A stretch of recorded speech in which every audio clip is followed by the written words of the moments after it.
అక్షయ్ గడి ఇచ్చిన ఉంగరంతో వీడేమైనా పూజ ప్లాన్ చేస్తున్నాడా? ఆ జుట్టాడు ఎందుకు తీసుకెళ్ళి ఉంటాడు?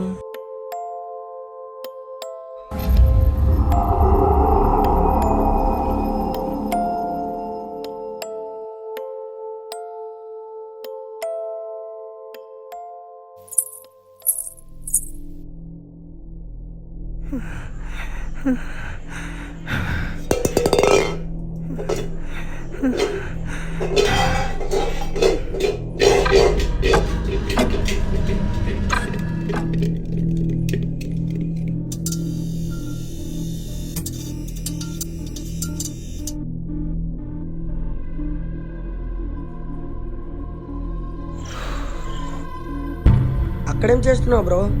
దా పడుకుందాం. ఏంటిది? ఏం చేస్తున్నావు రామ్యా? పడుకుందాం.